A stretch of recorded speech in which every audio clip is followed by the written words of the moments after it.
Genesis chapter 19. The two angels came to Sodom in the evening, and Lot was sitting in the gate of Sodom. And when Lot saw them, he rose to meet them, and bowed himself with his face to the earth, and he said, My lords, please turn aside to your servant's house, and spend the night and wash your feet. Then you may rise up early and go on your way. They said, No, we will spend the night in the town square. But he pressed them strongly, so they turned aside to him and entered his house. And he made them a feast and baked unleavened bread, and they ate. But before they lay down, the men of the city, the men of Sodom, both young and old, all the people, to the last man, surrounding the house, and they called to Lot, Where are the men who came to you tonight? Bring them out to us, that we may know them. Lot went out to the men at the entrance. He shut the door after him, and he said, I beg you, my brothers, do not act so wickedly. Behold, I have two daughters who have not known any man. Let me bring them out to you, and do to them as you please.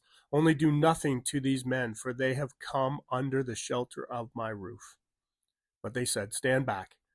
And they said, This fellow came to sojourn, and he has become the judge. Now we will deal worse with you than with them. Then they pressed hard against the man Lot, and they drew near to break the door down. But the men reached out their hands and brought Lot into the house with them and shut the door. And they struck with blindness the men who were at the entrance of the house, both small and great, so that they wore themselves out groping at the door.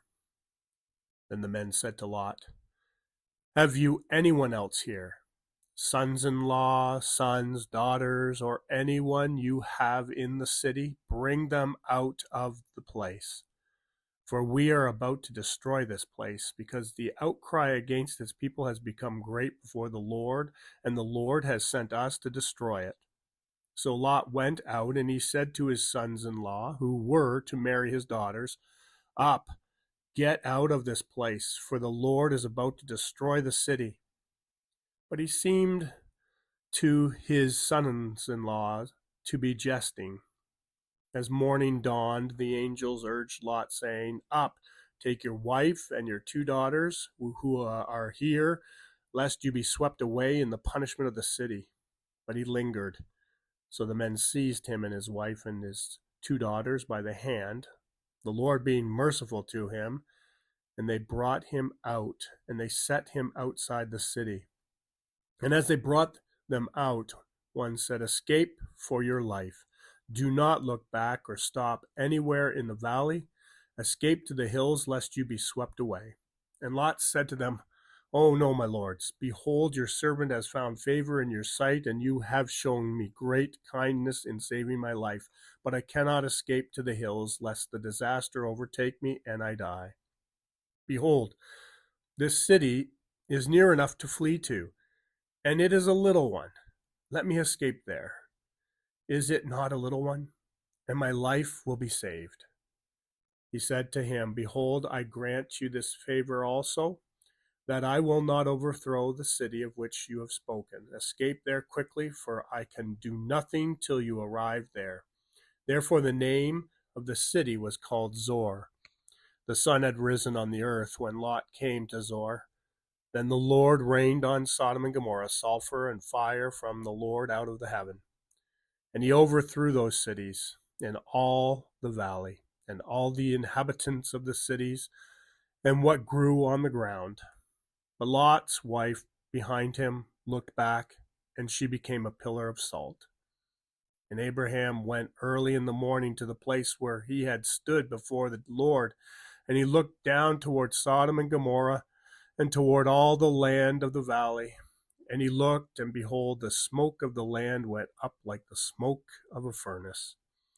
So it was that, when God destroyed the cities of the valley, God remembered Abraham, and he sent Lot out of the midst of the overflow, and when he overthrew the cities in which Lot had lived. Now Lot went up out of Zor, and he lived in the hills with his two daughters, for he was afraid to live in Zor. So he lived in a cave with his 2 daughters. And the firstborn said to the younger, Our father is old, and there is not a man on earth to come in to us after the manner of all the earth. Come, let us make our father drink wine, and we will lie with him, and we may preserve offspring from our father. So they made their father drink wine that night, and the firstborn went in and lay with her father. He did not know when she lay down or when she arose. The next day the firstborn said to the youngest, Behold, I lay last night with my father. Let us make him drink wine tonight also. Then you go in and lie with him, that we may preserve offspring from our father. So they made their father drink wine that night also. And the younger arose and lay with him. And he did not know when she lay down or when she arose. Thus both the daughters of Lot became pregnant by their father. The firstborn a son, and called his name Moab. He is the father of the Moabites to this day. The younger also bore a son, and called his name Benjamin. He is the father of the Ammonites to this day.